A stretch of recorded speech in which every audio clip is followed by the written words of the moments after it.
Boys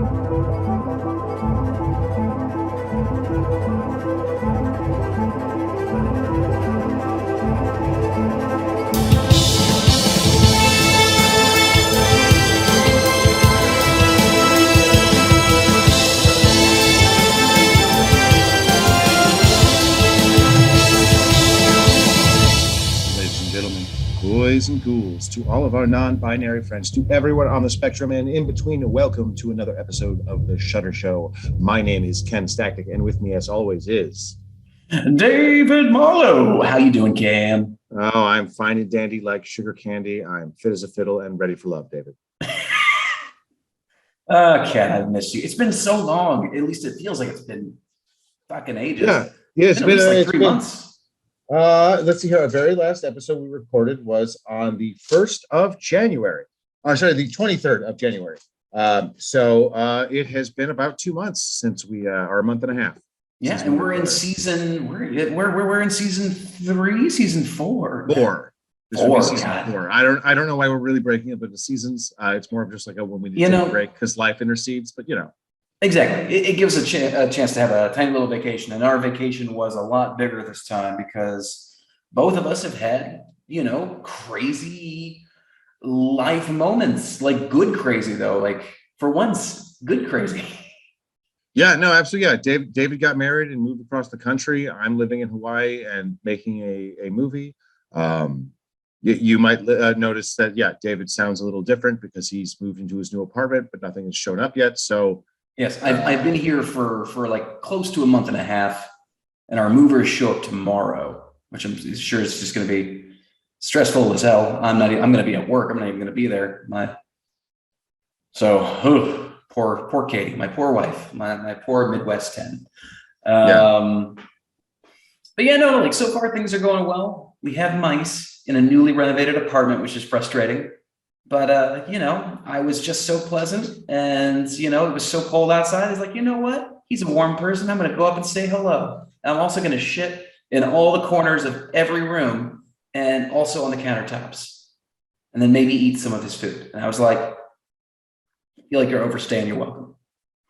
No, I had a rat. Yeah, I had a rat. And then I learned in Hawaii that you can't just put peanut butter in a rat trap because, you come back the next day and it turns out the ants just ate all the peanut butter. And then the rat isn't interested in an empty trap. So, learning all sorts of new things about living here on the island. Fun fact, if you've never been to a tropical area with this high humidity, your gum goes bad in like 3 days. Like it just gets all weird and squishy. You're chewing gum? Yeah. You buy chewing gum, you start unwrapping, like as soon as it's out of the plastic, you've got like 3 days. And then after that gum is going to be all weird and mushy. It's going to lose its flavor real quick. And it's just a thing with the humidity. Bread goes bad here super fast. There's just, as somebody who grew up mostly in desert areas or like places like Chicago where places with a nice dry heat. Yeah, like I've never lived in an area with this high humidity, and there's just your shoes go bad quickly. Stuff I've never had rust before just rusts now. It's it's just, but I'll take the good with the bad. It's Hawaii. I live 15 minutes from the beach. No complaints. Yeah, Ken, and you are looking dapper as fuck. Have you lost weight, good sir? I have. I've been eating a lot of poke and working a lot and going to the beach. So yes, looking pretty good. And for everybody listening at home, I guess if you want to see that, you can check us out on YouTube. Put the podcast. Listeners, go check this man out. Check this saucy man out. I've been going to the gym too. My body is a temple. It's crumbling. Tainted, old, maybe a little haunted. But Ken, speaking of haunted, speaking of things that are haunted, see, that is a professional pivot right there. That is a segue. I've learned some things from you, Ken. Here we go. And David, what movie, what haunted movie are we talking about today? Ken, we are talking about the modern day, now I imagine will be a cult classic, 2011 film Grave Encounters, which was also originally titled Cold Spots. It was, I think it celebrated title. I know. I can see why they changed it. Yes, But no, it was they should not have used that title. No, it was released in 2021, so it just recently celebrated its 10-year anniversary.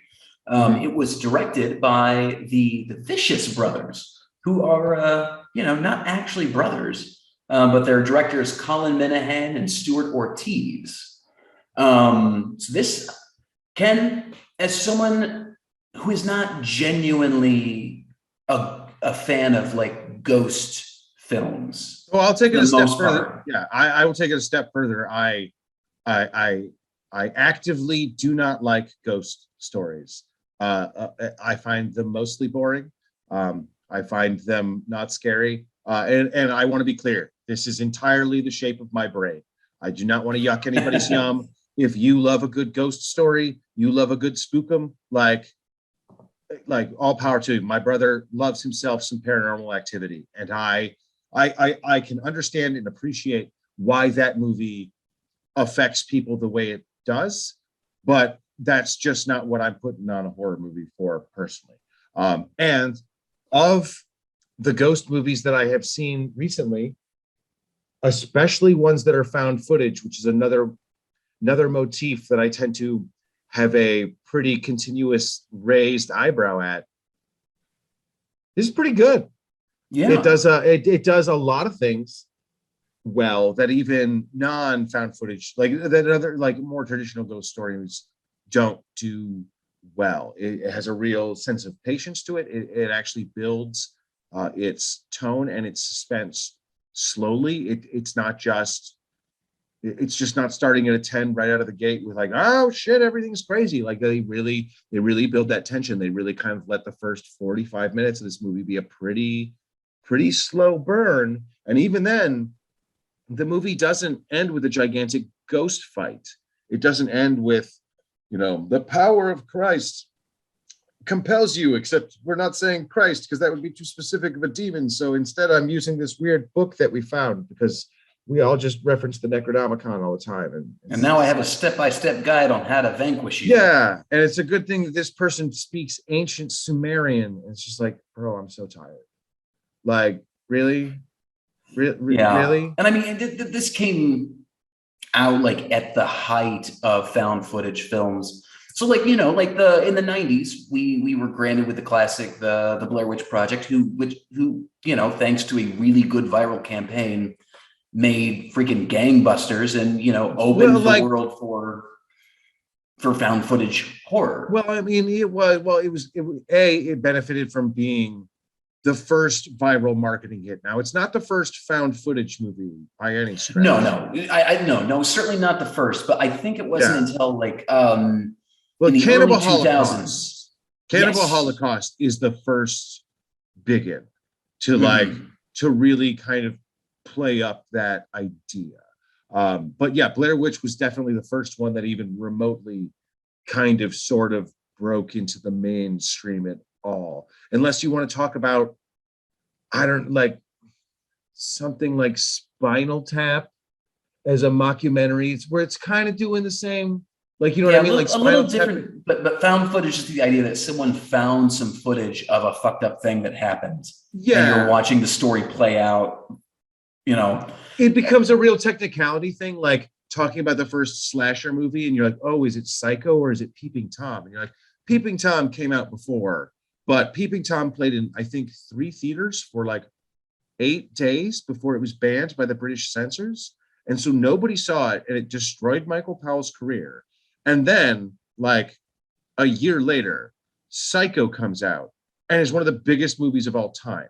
So no, I'm sorry, the first slasher movie is Psycho, not Peeping Tom. Peeping Tom is like a footnote. Nobody saw it. It might as well have not existed. It wasn't until Martin Scorsese got it redistributed, because Thelma Schoonmaker, his editor, was Michael Powell's wife, like that they were able to he got access to it and was able to redistribute it, and now it's the movie that's talked about. But that movie didn't influence anybody. I guarantee you John Carpenter did not see Peeping Tom before he made Halloween. I guarantee you he saw Psycho, and that influenced Halloween. That I can 100% guarantee. And with found footage in the early 2000s, you had the obvious hit Paranormal Activity, which had a shoestring budget of literally $15,000 and netted nearly $192 million. So it makes perfect sense that every single producer alive was like, oh, wait, what? Well, I'm don't sorry, forget, what? also, that movie they bought to remake. And at the last minute before they pulled the trigger on remaking it, one of the producers was like, crazy idea. Let's just do a test screening with this thing. Like, why make a whole movie if we already have a movie, right? Like, we bought the movie because we liked the movie or thought it was good. Like, let's just see if people like the movie. And then it was Paranormal Activity. And it's like, oh, yeah, sure. Turns out, yeah, they liked the movie. Stop drilling, you hit oil. Yeah, exactly. Yeah, you don't need to remake anything. That would just be like having a McDonald's hamburger and being like, perfect, I'm going to change this. Like, no, you just And so Grave Encounters definitely came out during the huge, I think mostly at the tail end of the found footage hype train. So I think this is when you were getting some of the you're getting, it was a little overdeveloped, kind of like zombie films at the time too. Everyone just kind of had their fill, which I think is why this one didn't really find its audience as quickly as it should have. But this film, I think, does something really, really unique and special in the sense that it picked a good it picked a good story. It chose to satirize primarily shows like Ghost Hunters and Ghost Adventures. And you could easily just go from there. Like you could have just done that. And without giving too many spoilers, because I really don't want to spoil the big key change for everybody. But when that key change happens, literally in the middle of the film, suddenly the stakes have changed. And suddenly it is a completely different movie. And you're realizing, oh, not only have they found this great concept for found footage, which works perfectly, gives everyone the perfect excuse to have a camera with them and to keep filming. It also allows them to switch between like hallway shots. So when people kind of get a little tired of the shaky cam, you can switch over to the hallway shot. Just a nice still shot, watching one of the characters, watching like a complete full shot. So the film wastes no time in making us understand that the most important thing, every person on this crew is a complete and total fucking huckster, and none of them truly believe in supernatural events. Yes, and it puts them in the most crazy situation. Well, yeah, no, I mean pardon the phrase, but they really get the douchiness right of reality television production. As someone who's worked extensively in reality television, it is like this. It is absolutely, I mean, it is every one of those dating shows that you see, like none of those producers are out to make anybody fall in love. They are out to make television. And like, let's be clear. Sorry. No, go for it. Sorry. I would say, let's be clear. All of these ghost hunter shows, all of the Bigfoot shows, all of the searching for mermaid shows, all the looking for ancient aliens shows, all of these shows are monuments to failure. They are actually incredible from a storytelling perspective if you look at it as, how do you tell a story where nothing happens? Nothing ever happens, ever. Because if we had proof of ghosts or Bigfoot or mermaids or aliens or werewolves or anything, frankly, you would not be hearing about it on a television show for sci-fi. That's just not how that would happen. The fact that in Ghostbusters Afterlife, everyone just forgot about ghosts is the most unbelievable thing about that weird film. Yeah, like it happened in New York. There's footage of it. Like, how do you kids not fucking know about this? Well, like it would be like, I could understand kids not knowing about it, but every adult would know about it. I had the same complaint in Force Awakens, where everybody seemed to have, like, in the 15 years since Return of the Jedi, apparently the whole galaxy forgot about the Force, even though like Darth Vader was in charge of the universe. Like, I'm pretty sure if Hitler was telekinetic, we would have remembered that. Yeah. You know? Like if it one of as the much as he attempted. Yeah, like if it like one of the it's some meeting or whatever it is, he just like force choked Winston Churchill at one moment. Pretty sure we had heard about that, but like no, that's not true. So like and just kind of like how this satirizes films like Ghost Hunters and Ghost Adventures, like kind of like what you were saying is just like the hucksterness of it. Sean Rogerson's character, who's the head producer character in this film, the host of the show, he's definitely pulling from Zach Baggins from Ghost Adventures for sure. I mean, douchey bro type character. I mean, let's be clear. I don't even. I mean, I know the term satire is the term that the filmmakers have used. It's not. It's a documentary. Like this is what it's like. I have worked with psychics. Hey, people who are psychics. Fun fact. We know you're full of shit. We know you can't stop the grift, but we know if you are selling ghost story shit, it's a grift. What was the show on the Sci-Fi Channel about the guy trying to contact everyone's dead relatives?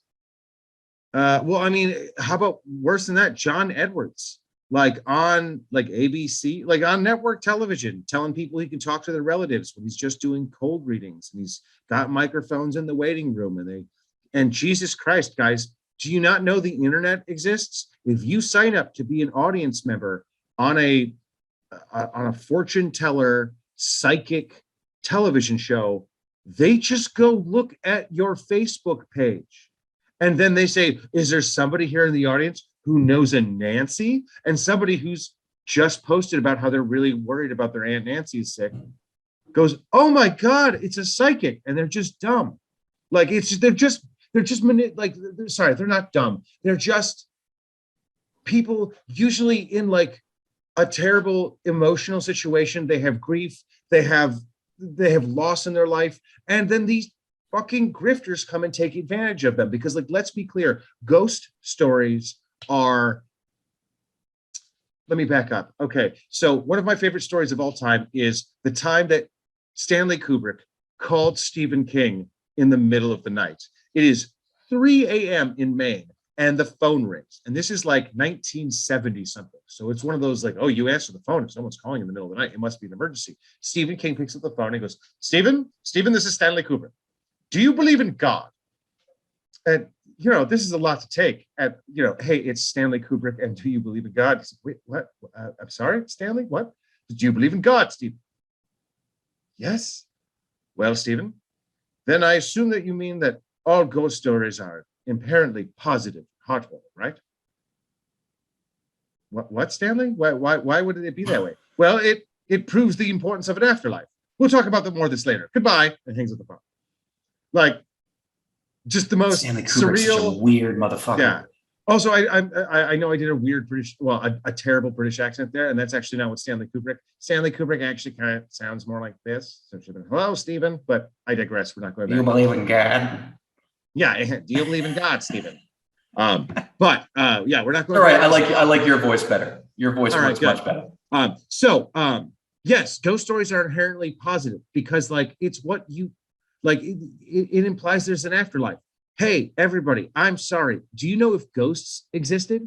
All of the United States would just be Native American people haunting white people and African American people haunting white people. And I'm sorry, most of the ghost white people would be the most haunted of. Yeah, we'd be the most haunted, least doing the haunting. And I'm sorry, most of the ghost stories I hear are like white ladies who had somebody cheat on them and then kill them, which a bad situation, rough, but like, I'm sorry. You also never hear about like a 90s ghost. Yeah. Just like a chain wallet, like scraping on a denim fabric. Yeah. Or just like somebody who's got like soccer cleats, because they died in some weird football accident. I mean, like it's just, no, it's always like, oh, some Victorian nonsense. That's not how it is. If you listen carefully, you can hear Papa Roach playing in the background. Exactly.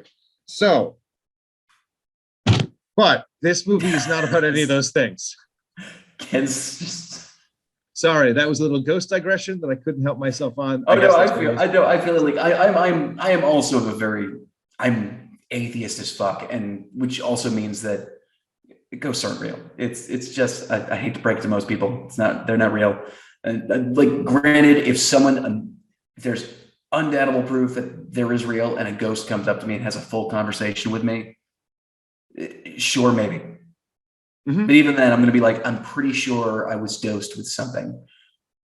Like, Oh yeah, no, 100%. But David, so why should people watch this movie then, being that we're just shitting all over ghosts right now? oh yes, I know, and it does, and it sounds like we're giving the idea of a ghost story a bad rap, but that's what's so special about this film is It does work. It takes both found footage and ghost stories, both, I would say, subgenres that are highly overdone and oversaturated, and just kind of have lost their wow aspect, and kind of does something new with it. And the idea of like the combination of the two, while it's not the first time you've combined found footage with ghosts. No, not at all. It took what should have been the most obvious storyline, and they just they hit gold. And and I will say that I was considering, I'd asked you if you would be willing to do both this film, Grave Encounters, and the South Korean counterpart, Gonjiam, Haunted Asylum. But then I started reading up more on the making of Grave Encounters and the background of the Vicious Brothers. And I'm like, oh no, this is really fascinating. You know what? Fuck it. We don't need to do I highly recommend Gonjiam, Haunted Asylum. It is a great South Korean horror flick. I think you will have a good time with it. That being said, this one has a much more interesting backstory. So like Grave Encounters itself was the first feature film collaboration for the Vicious Brothers, who are not actually, brothers. So this was one of those films that found success, or not even success, but was found distribution alone through a trailer that they released, because their test screening was just such an unmitigated disaster, because there is sound, like they apparently screened the version that did not have the fully finished sound mixing track on it. Oh wow. So okay.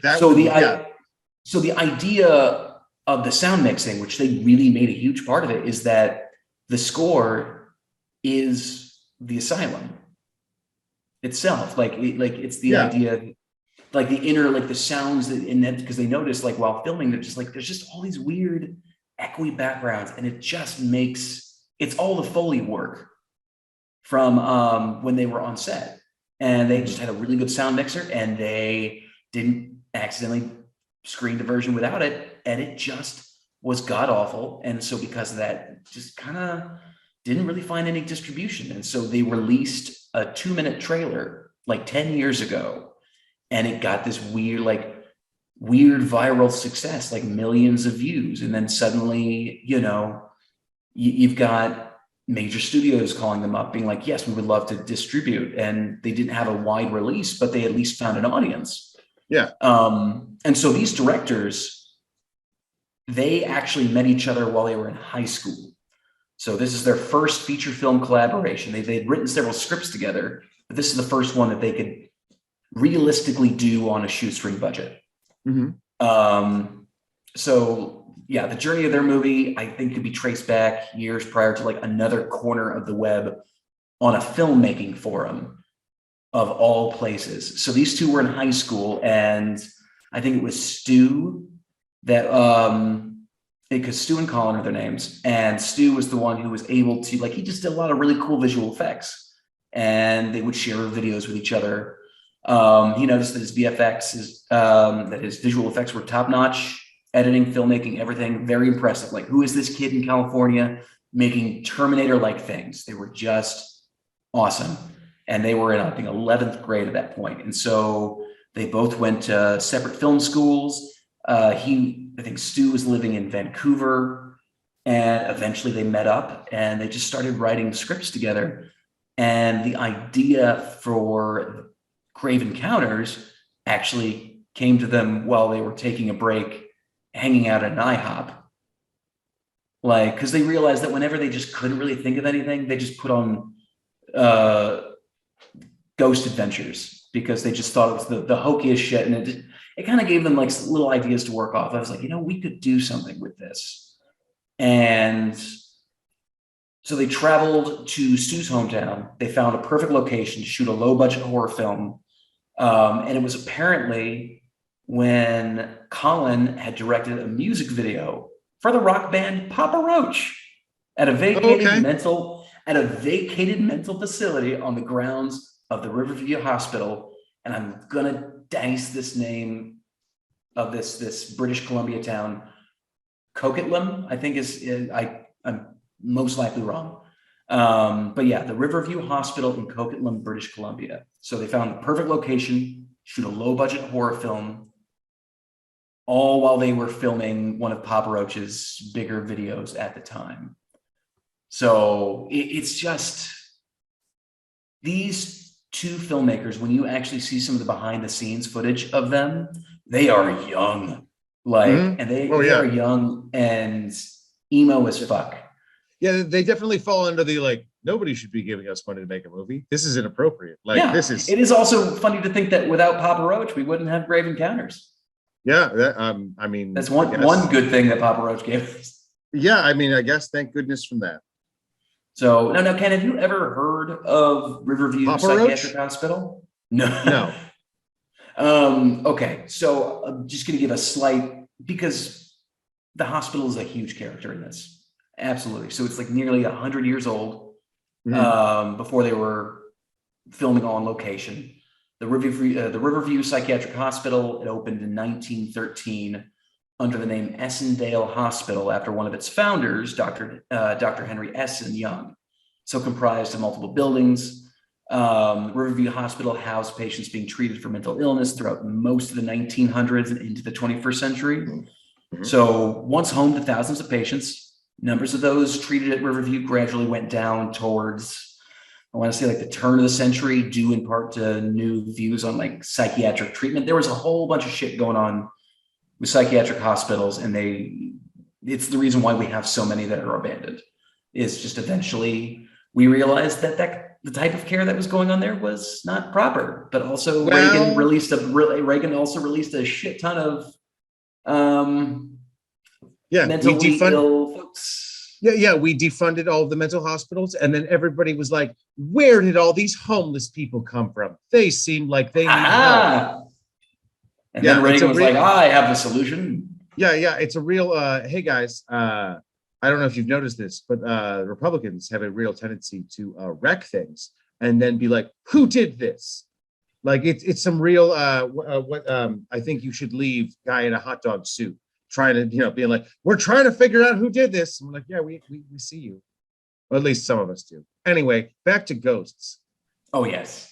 So, and then we kind of get into, so they have their shooting location. So production ran for 12 days, and 10 of which were night shoots. And kind of going, and we might get into a little bit of spoiler territory. So if at this point, like I highly recommend people check out this film if they don't want it spoiled for them. It's fantastic.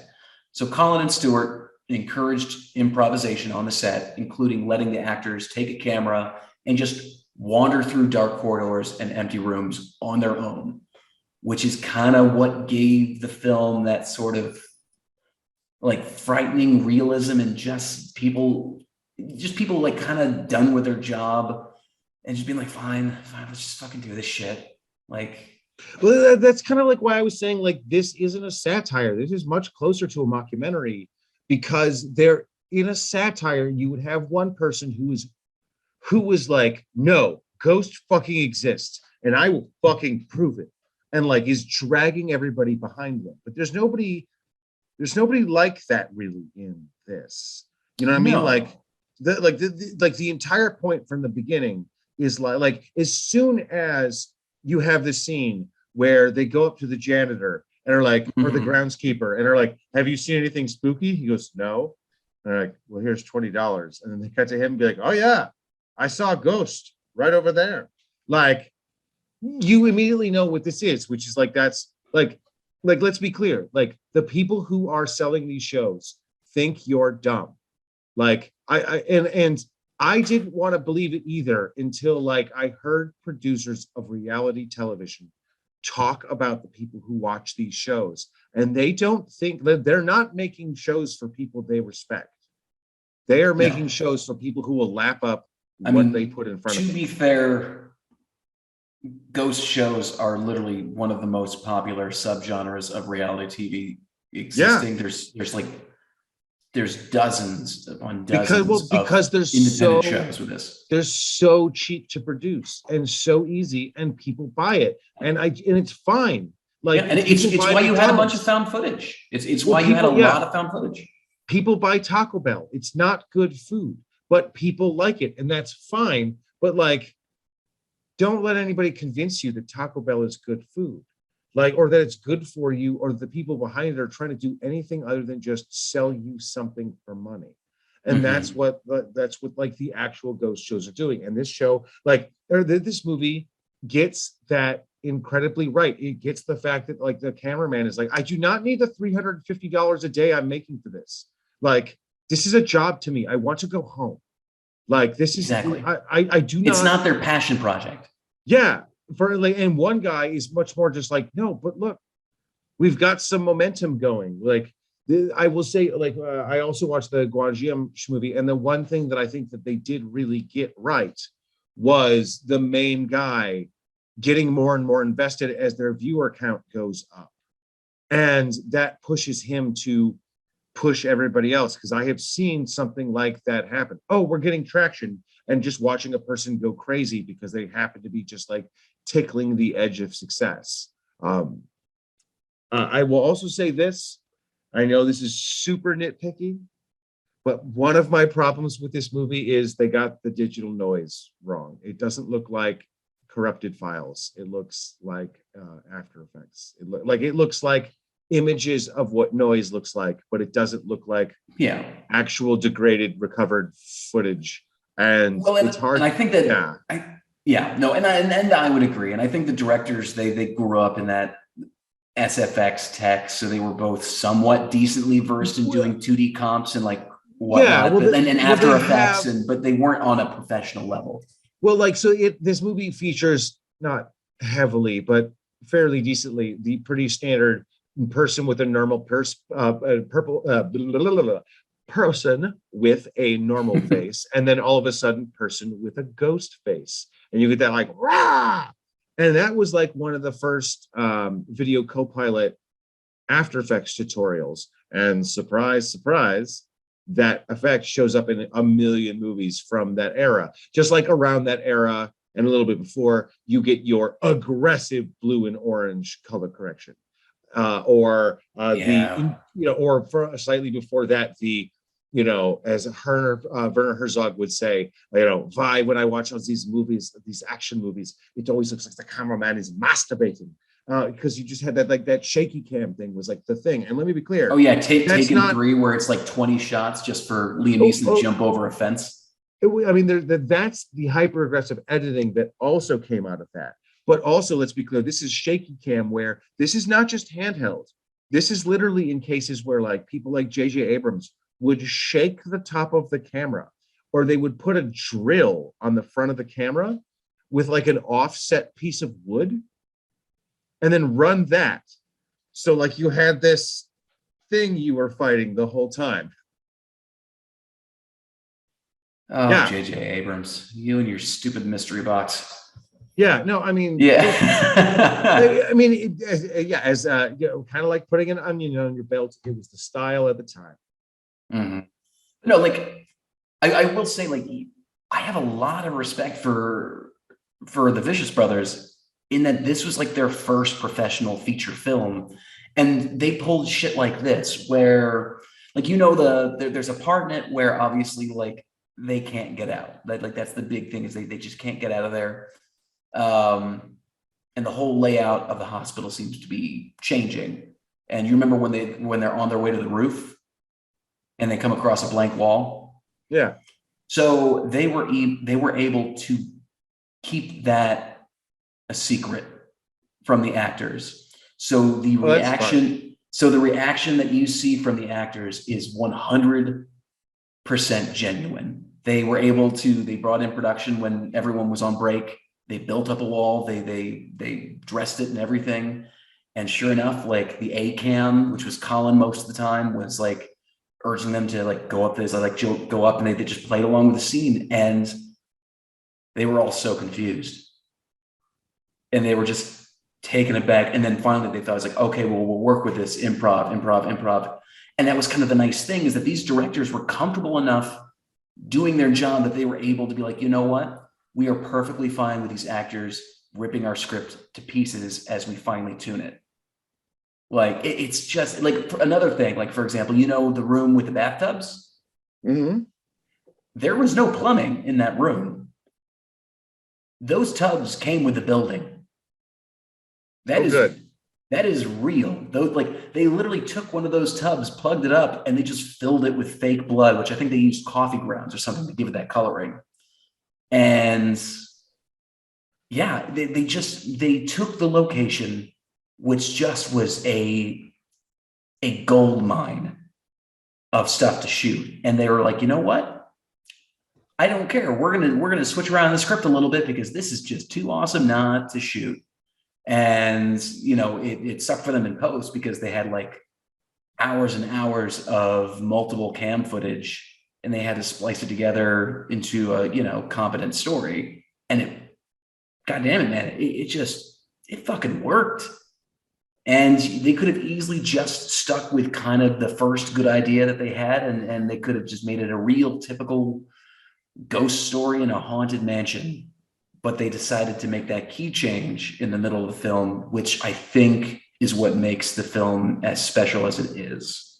Well, I think also a huge part of what makes it really work is the fact that they have the terrible footage. They have the found footage, reality TV, raw dailies, visual style, which means the special effects they're doing, which, let's be clear, are low budget After Effects 2011's, you know, level of quality. By putting it into that junked up format, it allows you to just hide all of the flaws. Like, all of those effects can be very simple. They can be a very limited number of polygons. They can be relatively low res, and the comps look great because there's already like this like haze over the lens. There's already this degradation of the footage. The shadows just roll off into crap. There's just like hot highlights someplace and just like black noisy garbage in the other. And as a result, when they have shots like the hands coming out or a person jumping out of the tub, they are able to really, they do, you know, it's not like shooting in 8K now where you have to really hide what's there. One of the big things that changed when newsrooms went high def is they had to literally rebuild all of the newsrooms because there was no reason to put actual stainless steel stripping along the edge of a desk if it was going to be on television in the 70s.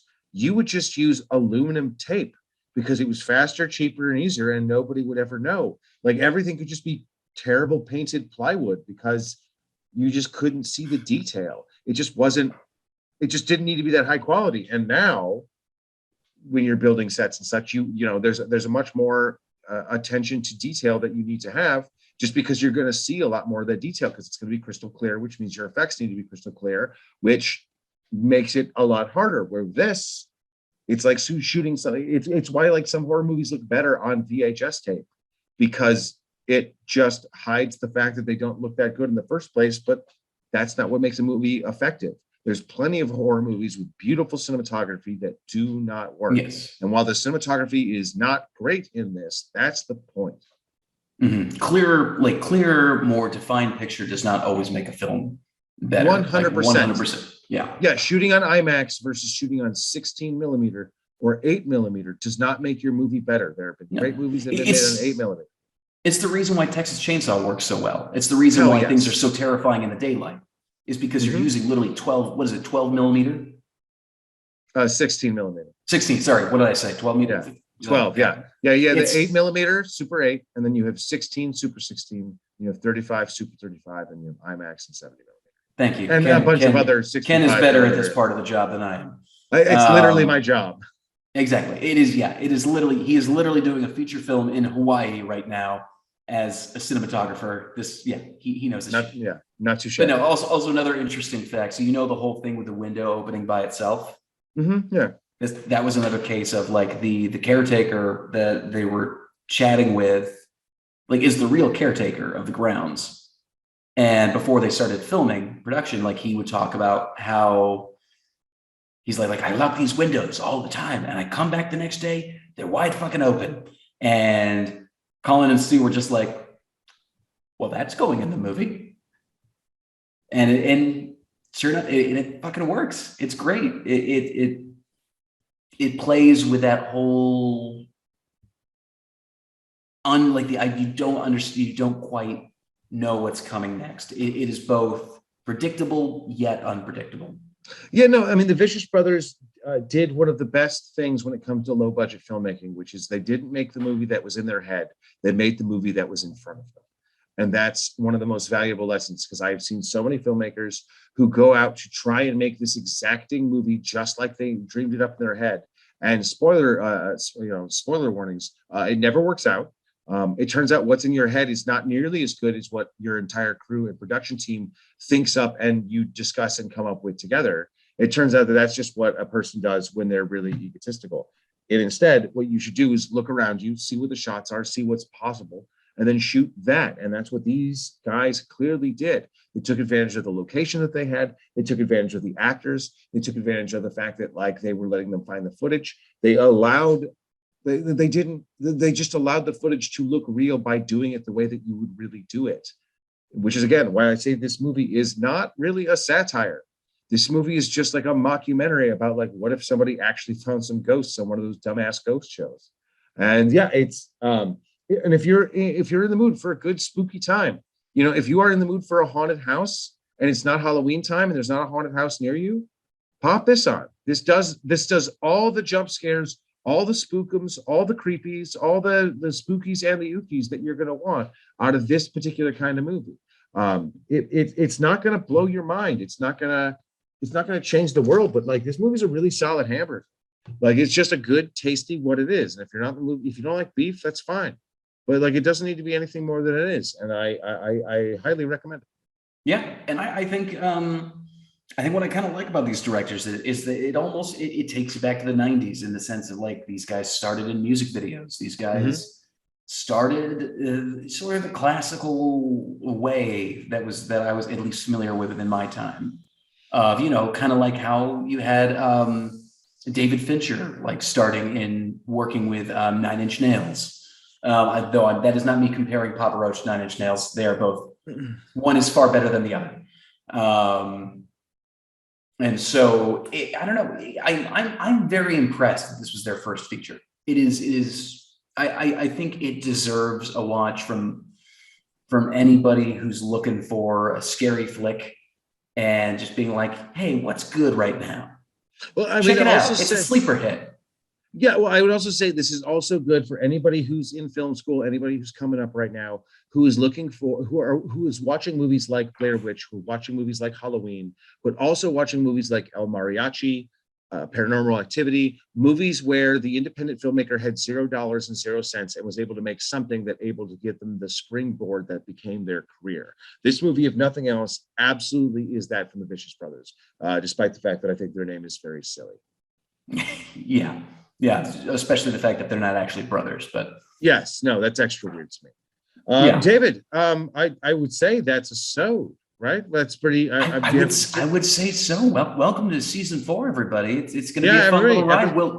Episode 51. We've had like 3 episodes now across the 100 viewer mark now, which is pretty nice. Our first couple episodes are doing pretty well, so it sounds like we're building up an audience. I was looking at the demographics. I want to say a brief shout out to the 1% of our non-binary and trans listeners out there. We love you and thank you for listening. I want to say also, I think we're doing kind of something right.